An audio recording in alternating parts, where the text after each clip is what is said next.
কোনো প্রকারের অ্যাপ্লিকেশন ছাড়াই এখন গুগলের মাধ্যমে ছবি এডিট করতে পারবেন। আগে পেইড ছিল, এখন এমনিতেই ছবি এডিট করতে পারবেন। চলুন আপনাদের দেখাই দিই। ফার্স্ট অফ অল আমরা ফটোসে যাব। ফটোসে গিয়ে আপনার যে কোনো একটা ছবি সিলেক্ট করে নেবেন, যেমন যে আমি এই ছবিটা সিলেক্ট করছি।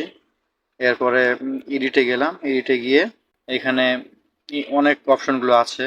এনহ্যান্স আছে, কালার গ্রেডিং আছে, এখানে ক্রপ আছে। এখানে যদি নাই, টুলস আছে। এখানে টুলসে গিয়ে আপনার পিছনে ব্যাকগ্রাউন্ড ব্লার করতে পারবেন।